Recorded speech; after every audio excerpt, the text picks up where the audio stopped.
havia aparecido, segundo algumas mulheres, para alguns dos discípulos.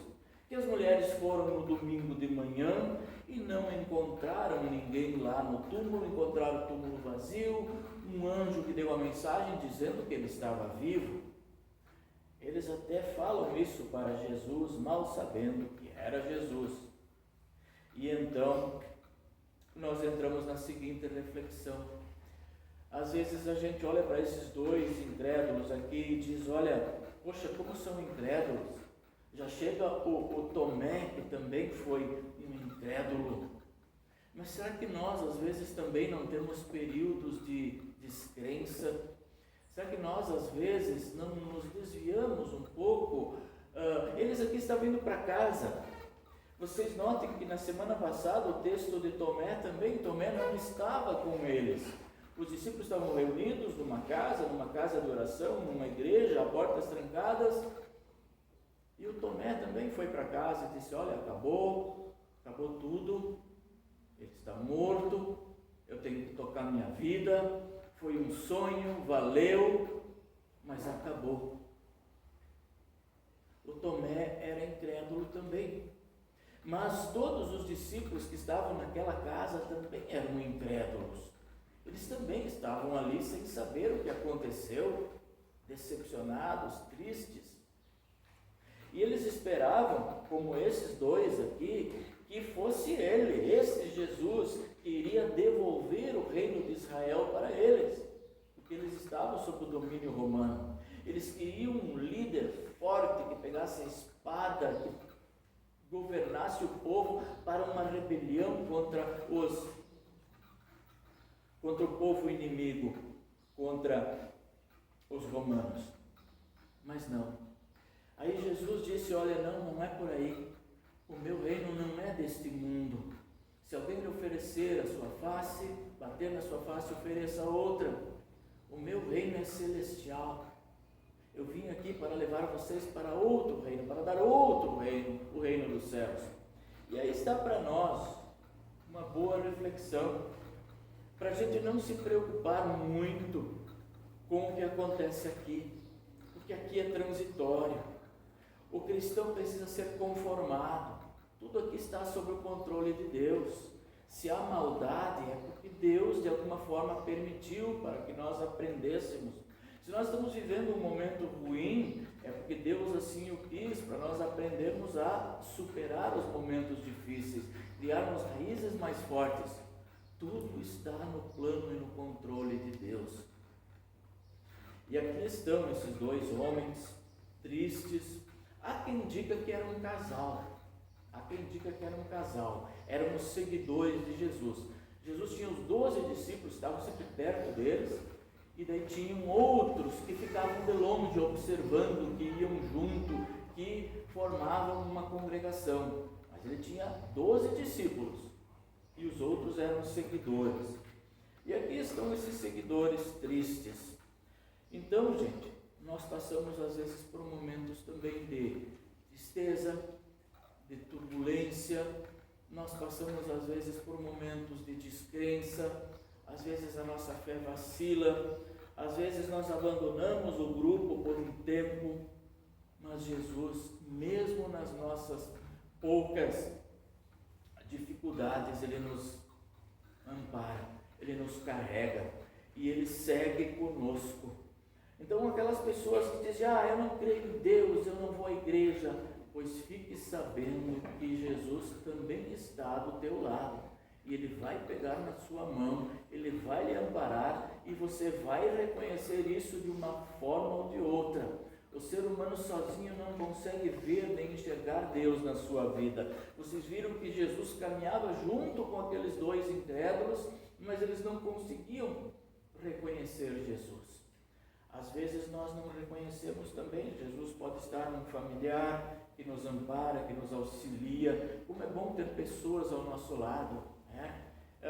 Até ontem nós refletimos na reunião de servos lá.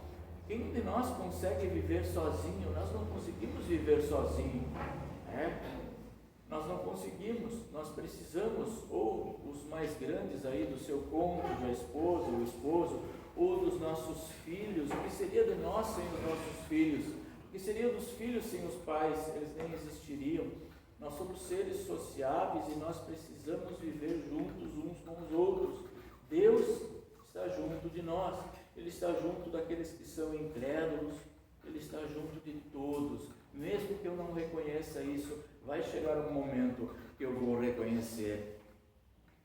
Mas esse momento aqui é um momento bem especial. Você sabe o que aconteceu aqui nesse nosso texto? Que aconteceu um culto. Quais são os elementos aqui para que exista um culto? Bom, nós temos duas pessoas que caminham, mas elas durante o caminhar elas confessam que são incrédulas. Elas confessam e dizem, olha, algumas mulheres viram, outros do nosso grupo também viram, disse que ele estava vivo. Então eles confessam que aquilo tudo pode não ser verdade e que eles estão indo embora, eles ensacaram a viola, como se diz. É um momento de confissão. E eles confessam isso para quem? Ao próprio Jesus. Dizendo, olha, está difícil de engolir essa história. Eles confessam isso ao próprio Jesus. Jesus, por sua parte, diz ali, no versículo 27, ele fala para eles, olha, mas lá no Antigo Testamento, Isaías já profetizava a vinda do Messias e que ele deveria de morrer, ser sepultado e ressuscitar. Miqueias também falou isso. Já Gênesis, Moisés, no capítulo 3 de Gênesis, já diz que o descendente da mulher esmagaria a cabeça da serpente. Então Jesus está nesse momento trazendo para ele a leitura bíblica do Antigo Testamento, Novo Testamento. E diz o versículo 27, começou a explicar a eles todas as passagens das Escrituras que falavam dele, iniciando com os livros de Moisés e os escritos dos profetas. Ele estava explicando a leitura. O que é isso? Jesus estava fazendo uma homilia, uma prédica, uma mensagem, um sermão. Aqui está o momento de sermão. E quando eles chegam perto de Emaús, depois de talvez 2 horas de caminhada, Jesus faz que vai adiante e eles convidam ele para entrar. Vocês viram que eles convidaram, fique conosco porque já é tarde e a noite vem chegando. Então Jesus entrou para ficar com os dois. Era comum o chefe da família sentar na ponta da mesa e era costume ele pegar o pão, quebrar e então distribuir. Mas nesse momento quem pega o pão é Jesus. Que momento é esse do nosso culto? A ceia. Temos aqui o pão. E quando ele entrega, ele parte o pão e entrega, então é aberto os olhos daqueles 2 seguidores. Nós já vimos isso. Essa maneira com que ele quebra, a maneira com que ele orou. Eles reconhecem, este é Jesus. Aí diz o texto aqui, que os seus olhos foram abertos e eles reconheceram Jesus, mas ele desapareceu então. Jesus desapareceu. O que acontece com o pão quando ele nos é colocado? Ele não está mais na nossa mão, por quê? Porque a gente come, ele desaparece da nossa mão. Ele está dentro de nós. Aí eu costumo sempre dizer que durante a Santa Ceia, depois da Santa Ceia, nós temos Cristo pelos olhos, visualmente, pelos ouvidos, pelo tato, pelo paladar, ou seja, todos os nossos sentidos nós entregamos a Deus. E eles aqui reconhecem Jesus. E aí eles pensam, poxa, não parecia que o nosso coração queimava dentro do peito quando ele nos falava na estrada e nos explicava as Escrituras Sagradas? Isso é o poder que a palavra de Deus tem. Ela nos faz queimar, ela nos faz refletir, ela nos faz pesar, balancear a nossa vida, ela mexe conosco e ela produz algo. Olha o versículo 33. Eles então, os dois, se levantaram logo de manhã. Eles dormiram, ou quem sabe nem dormiram aquela noite, de tão emocionados que estavam, porque receberam na sua casa o Salvador Jesus. Eles se levantaram logo e voltaram para Jerusalém, onde encontraram os 11 apóstolos reunidos com os outros seguidores de Jesus. E então eles tinham que contar, eles tinham que dizer: olha, nós encontramos Jesus, foi no caminho de volta para casa, ele sentou na mesa conosco, ele partiu o pão e o nosso coração queimava. E eles estavam emocionados porque diziam: de fato, Jesus está vivo. E eles encontram uma palavra belíssima dos discípulos: olha, de fato, o Senhor foi ressuscitado e foi visto por Simão. Essa alegria invade nós quando Jesus também está na nossa casa, está no nosso lar. Vamos deixar Jesus entrar, vamos convidá-lo. Ele está caminhando conosco e nós não podemos deixar de falar das coisas que nós vimos e nós ouvimos. O que aconteceu aqui foi que o Espírito Santo agiu na vida desses dois e eles passaram então a crer na ressurreição. Não há doutrina mais importante da doutrina cristã do que a doutrina da ressurreição. Se Jesus não ressuscitou, é vã a nossa estadia aqui na igreja. Existe um filme chamado O Corpo, é com Antônio Bandeiras, O Corpo.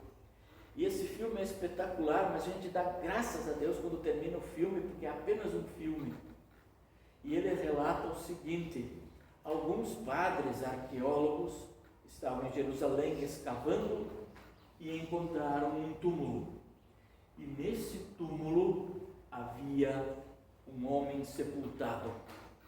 E esse homem tinha cabelos compridos, tinha barba, ele tinha marcas de pregos, ele tinha marcas de pregos nos seus pés, ele tinha a parte do lado cortada, e eles fizeram testes e foi de 2000 anos atrás, ou seja, eles ficam espantados, porque aquele poderia ser a tumba de Jesus. E eles então entram numa confusão tremenda, anunciar para o mundo essa descoberta ou não anunciar. Eles poderiam anunciar, e se ele realmente fosse Jesus, que foi encontrado o seu corpo, Jesus não havia ressuscitado. Eles simplesmente acabariam com a fé cristã no mundo. Tudo aquilo que eles pregaram, que foi pregado nesses últimos 2000 anos e nos 4000 anos anteriores a Cristo, tudo iria por terra, porque eles encontraram o corpo de Jesus. Que responsabilidade tinham aqueles padres arqueólogos. Mas no final do filme, a gente fica muito contente quando a gente vê que foi apenas um filme. Mas durante o filme a gente tem uma reflexão sobre a fé e sobre a ressurreição muito grande, muito grande. Se nós chegarmos a pensar que hoje muitos creem na reencarnação, a reencarnação é simplesmente antagônica do que a ressurreição. Ambas são completamente diferentes, mas muitos creem naquela reencarnação. Jesus morreu de uma vez por todas, de corpo e de alma. Ele foi ressuscitado e ele está junto com o Pai no céu. E ele está junto conosco, ele senta à direita de Deus Pai, e ele então tem todo o poder, honra e glória dados pelo Pai, de poder estar conosco, ao nosso lado, agarrando e segurando a nossa mão, mesmo que às vezes nós sejamos aquela criança rebelde que sai e não quer dar a mão para o pai ou a mãe e quer andar sozinho, mas o pai e a mãe sempre o vigiam de longe. Deus é amor. E ele demonstrou aqui para estes seguidores. Ele parte o pão, não somente parte, mas ele é o autor do pão. Ele nos dá todo o pão necessário para a nossa vida. Portanto, nesse momento de terceiro domingo depois da Páscoa, nós, nesse período de 7 domingos de Páscoa após Páscoa, nós refletimos nas obras do Cristo ressuscitado, porque ele permanece 50 dias com os seus discípulos e então ele vai para o Pai, mas ele está conosco em honra e glória para sempre, para o nosso bem, para o nosso amor. Ainda bem que o Senhor nos ama e nós possamos nos entregar para Ele, hoje e sempre. Amém. Nós vamos orar, nós podemos nos